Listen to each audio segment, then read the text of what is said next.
Hello అందరికీ. My name is Sandeep. ఇవాళైతే మన పైథాన్ సిరీస్‌లో థర్డ్ వీడియో అనమాట. నేను ఈ వీడియోలో వేరియబుల్స్ అంటే ఏంటి? అండ్ ఆ వేరియబుల్స్ రాయడానికి కొన్ని కొన్ని రూల్స్ ఉంటాయి. అవి డిస్కస్ చేస్తా. సింపుల్ భాషలో వేరియబుల్స్ అంటే ఏంటంటే, మనం నార్మల్‌గా మన కిచెన్‌లో ఉప్పులు, పప్పులు అవి స్టోర్ చేసుకోవడానికి డబ్బాలనేవి వాడతాం కదా! సేమ్ ఇక్కడ కూడా కోడింగ్‌లో మనం డేటా వాల్యూ స్టోర్ చేసుకోవడానికి వేరియబుల్స్ అనే డబ్బాలనేవి వాడతామనమాట. వేరియబుల్స్ అంటే ఏంటో అర్థమైంది కదా! మనం డేటా వాల్యూ స్టోర్ చేసుకోవడానికి వేరియబుల్స్ అనే డబ్బాలనేవి వాడతాం. ఓకేనా? చూడండి ఇక్కడ a variable acts as a container for data. ఓకేనా? Next you can assign a value to a variable using the ఇక్కడ మీ కోడింగ్‌లో ఎక్కడైనా సరే పైథాన్‌లోనే కాదు even Java, C plus plus ఎందులో అయినా సరే మీకు ఇలా ఈక్వల్స్ టు కనిపిస్తే అది ఈక్వల్స్ టు కాదు. దాన్ని మనం అసైన్‌మెంట్ ఆపరేటర్ అని చెప్పేసి అంటామనమాట. ఓకేనా? సపోజ్ ఇప్పుడు నా నేమ్ స్టోర్ చేసుకోవాలి. అంటే నా పేరు సందీప్ అనే వాల్యూ మెమరీలో స్టోర్ చేసుకోవాలి. అంటే అలా మనం స్టోర్ చేసుకునే దానికన్నా ముందు మనం మెమరీ లొకేషన్‌కి ఒక పేరు అనేది ఇవ్వాలి. ఆ పేరే వేరియబుల్. ఆ పేరు ఏమి ఇచ్చుకుంటా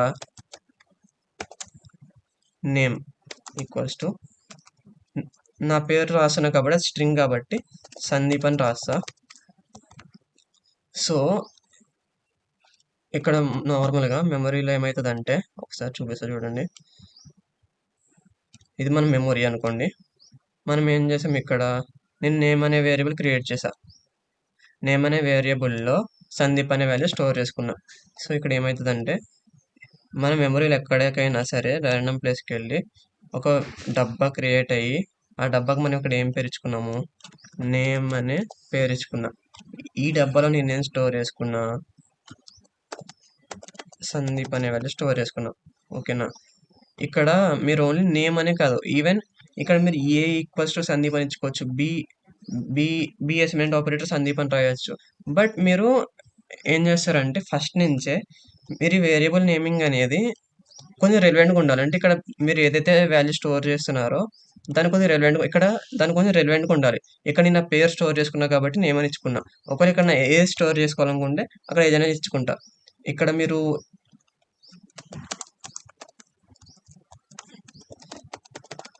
ఎలా ఇచ్చుకున్నా తప్పు కాదు. ఎర్రర్ రాదు. బట్ ఇలా చేస్తే ఇది ఒక బెస్ట్ కోడింగ్ ప్రాక్టీస్ అనమాట. ఓకేనా? నెక్స్ట్ నేనేం చేస్తా అంటే నేను ఏజ్ అనే వేరియబుల్‌లో నా ఏజ్ స్టోర్ చేసుకుంటా.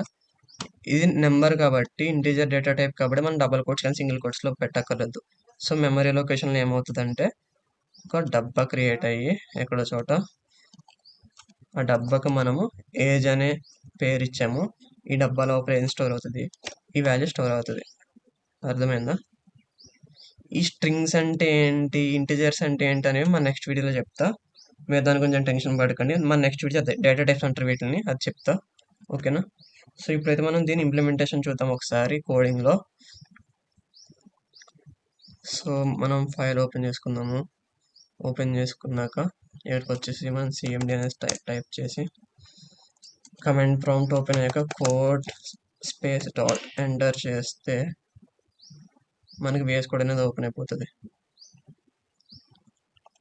మనం ఏంటి వేరియబుల్స్ డాట్ py మన పైథాన్ ఫైల్ అనేది క్రియేట్ అయిపోయింది. ఫస్ట్ నేనైతే నేమ్ అనే వేరియబుల్ క్రియేట్ చేసుకుంటున్నా. ఈ నేమ్ అనే వేరియబుల్లో నా పేరు స్టోర్ చేసుకుంటున్నా. ఇప్పుడు నేను దీన్ని ప్రింట్ చేయాలంటే మనం ఏం చేసాం? మనం అసలు దేనిని ప్రింట్ చేయాలంటే మనం పైథాన్‌లో ఏం వాడతాం? ప్రింట్ ఫంక్షన్ అనేది వాడతాం. ప్రింట్ పారాంథసిస్ ఇక్కడ లోపల మీరు ఈ వేరియబుల్ నేమ్ అనేది ఇవ్వాలి. ఓకేనా? మీరు ఏదైతే ప్రింట్ చేయాలనుకుంటున్నారో అది ఏ వేరియబుల్ అయితే స్టోర్ అయ్యి ఉందో ఆ వేరియబుల్ నేమ్ అనేది ఇక్కడ ఇవ్వాలన్నమాట. ఇక్కడ నేను నేమ్ అనేది ఇచ్చేస్తే నేమ్ అనేది ఇచ్చేసి నేను ఈ ప్రోగ్రామ్ రన్ చేస్తున్నా. ఇది రన్ చేస్తే ఇక్కడ సందీప్ అనే పేరు వచ్చింది చూసారా?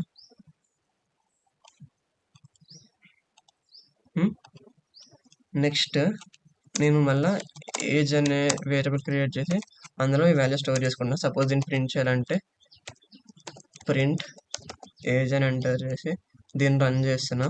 దీన్ని రన్ చేస్తే చూసారా ఇక్కడ 20 అనేది ప్రింట్ అయింది. సపోజ్ మీరు ఇక్కడ దీన్ని డబుల్ కోట్స్లో పెడితే ఇక్కడ ఏమవుతుందంటే ఇక్కడ ఇది వేరియబుల్ యాక్ట్ అవ్వదు. ఇది ఒక సెపరేట్ వర్డ్లో యాక్ట్ అయిపోతుంది. కావాలంటే చూడండి ఏమవుతుందో చూడండి. ఇది కామెంట్స్లో పెట్టేసిన కామెంట్ పెడితే నాకు ఇది రన్ అవ్వదు. ఇప్పుడు చూడండి ఏమవుతుందో. మనకి ఏజ్ అనేది ప్రింట్ అయింది. ఇక్కడ మనం అసలు ఇక్కడ ఏజ్ అంటే ఇక్కడ వేరియబుల్. ఆ వేరియబుల్ లోపల మనం 20 అనే వాల్యూ స్టోర్ చేసుకున్నాం. కానీ ఇక్కడ మనం ఏజ్ అనేది ప్రింట్ చేస్తున్నాం. బట్ అది మనం డబుల్ కోట్స్‌లో పెట్టాం కాబట్టి ఇక్కడ స్ట్రింగ్ యాక్ట్ అవుతది. అక్కడ వేరియబుల్‌లో యాక్ట్ అవ్వదు. అందుకే ఇక్కడ ఏజ్ అని ప్రింట్ అయింది. ఓకేనా? సో, నెక్స్ట్ వచ్చేసి రూల్స్ ఫర్ నేమింగ్ వేరియబుల్స్. ఇక్కడ మనం వేరియబుల్ నేమ్స్ రాయడానికి కూడా కొన్ని కొన్ని రూల్స్ ఉంటాయన్నమాట. మీరు ఎలా పడితే అలా రాయకూడదు. సో, మనం ఫస్ట్ వేరియబుల్ నేమ్స్ రాయడానికి ఏమేమి వాడొచ్చో చెప్తా. క్యాపిటల్ ఏ నుంచి క్యాపిటల్ జెడ్ వరకు ఏమైనా వాడొచ్చు. నెక్స్ట్ స్మాల్ ఏ నుంచి స్మాల్ జెడ్ వరకు ఏమైనా వాడొచ్చు.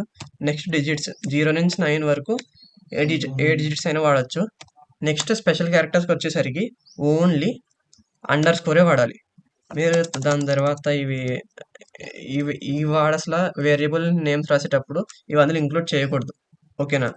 ఓన్లీ స్పెషల్ క్యారెక్టర్స్ వచ్చేసరికి అండర్ స్కోర్ ఒకటే వాడతాం అనమాట. ఇవేమి ఇంక్లూడ్ చేయము. నెక్స్ట్ మనకి పైథాన్లో కొన్ని కొన్ని కీవర్డ్స్ అనేవి ఉంటాయి. కీవర్డ్స్ అంటే ఏంటో కూడా నెక్స్ట్ వీడియోలో చెప్తా. సపోజ్ మీకు ఇప్పుడు తెలిసిన కీవర్డ్ ఏంటి? ప్రింట్. ఈ ప్రింట్ అనేది పైథాన్లో కీవర్డ్. సో మీరు ఈ ప్రింట్ అనేది వేరియబుల్ నేమ్ కింద వాడకూడదు.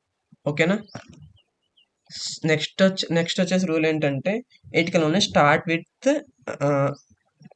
లెటర్స్ అండ్ డిజిట్స్ అంతే. Letters, digits, underscore. Sorry, next rule ఏంటంటే అది ఓన్లీ డిజిట్స్తోని లేదా అండర్ స్కోర్తో స్టార్ట్ అవుద్ది. మీరు ఇలా రాయకూడదు. వన్ నేమ్ అని రాయకూడదు. ఇది ఎర్రర్ వస్తుంది. ఇది ఇన్వాలిడ్ నేమ్. ఓకేనా? నెక్స్ట్ ఇది ఇలా రాయొచ్చు. మళ్ళీ అండర్ స్కోర్ నేమ్ రాయొచ్చు, దాని తర్వాత నేమ్ రాయొచ్చు, దాని తర్వాత నేమ్ రాయొచ్చు, నేమ్ ఈక్వల్స్ టు నేమ్ 1 అని రాయొచ్చు. ఇలా ఇలా ఇవన్నీ కరెక్టే. బట్ ఈ నెంబర్ అనేది ఇలా స్టార్టింగ్లో రాకూడదు. ఇలా అయితే వేరియబుల్ నేమ్ ఇవ్వకూడదు. Next my name. మన వేరియబుల్స్ నేమ్స్ రాసేటప్పుడు మనం ఓన్లీ స్పెషల్ క్యారెక్టర్స్లో ఓన్లీ అండర్ స్కోరే వాడతాము. ఇలా కాకుండా మీరు మై స్పేస్ నేమ్ ఎలా రాస్తే అది ఇన్వాలిడ్ నేమ్ అనమాట. ఓకేనా? ఒకసారి మీకు ఇంప్లిమెంట్ చేసి చూపిస్తా. మై నేమ్ అని రాస్తున్నా. My name equals to Sandeep అని పెడుతున్నా. ఇక్కడ ప్రింట్లో మై నేమ్ అనేది ప్రింట్ చేస్తున్నా. ఫస్ట్ ఇంటర్నల్ అనేది క్లియర్ చేస్తా. దీన్ని రన్ చేస్తున్నా. ఇది కామెంట్లో పెట్టేస్తున్నా, ఎందుకంటే ఇది రన్ అవ్వదు. నాకు ఇది రన్ అవ్వద్దు. మొత్తం తీసేస్తా ఉండండి. మళ్ళీ రన్ చేస్తా. క్లియర్ చేసి మళ్ళీ రన్ చేస్తా. సో ఇక్కడ ఏమైంది? ఇక్కడ ప్రింట్ మై నేమ్ అనే వేరియబుల్లో సందీప్ అనే వాల్యూ స్టోర్ చేసుకున్నా. సో వాల్యూ అనేది ఇక్కడ ప్రింట్ చేశాను నేను. సో ఇది వ్యాలిడ్ నేమే వేరియబుల్స్ పెట్టుకోవడానికి. ఇక్కడ అండర్ స్కోర్ కాకుండా సపోజ్ నేను స్పేస్ ఇచ్చి ఇక్కడ కూడా సేమ్ స్పేస్ ఇచ్చాను.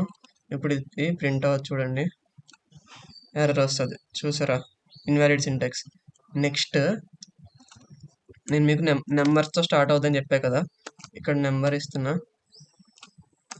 సేమ్ అది ఇక్కడ ఇస్తున్నా. చూడండి, ఎర్రర్ వచ్చింది. చూసారా? నెక్స్ట్ మళ్ళీ నెంబర్స్ అనేవి మధ్యలో ఉండొచ్చు. మధ్యలో కానీ ఇక్కడ లాస్ట్లో ఎక్కడైనా ఉండొచ్చు. ఎక్కడైనా ఉండొచ్చు. ఇది క్లియర్ చేస్తా ఒకసారి. దీన్ని మళ్ళీ నేను రన్ చేస్తున్నా. రన్ చేస్తే మనకి వచ్చిందంటే ఇది ఇలా రాయొచ్చు. నెక్స్ట్ స్టార్టింగ్ లెటర్ అనేది క్యాపిటల్ లెటర్ అయినా అవ్వచ్చు, స్మాల్ లెటర్ అయినా స్టార్ట్ అవ్వచ్చు.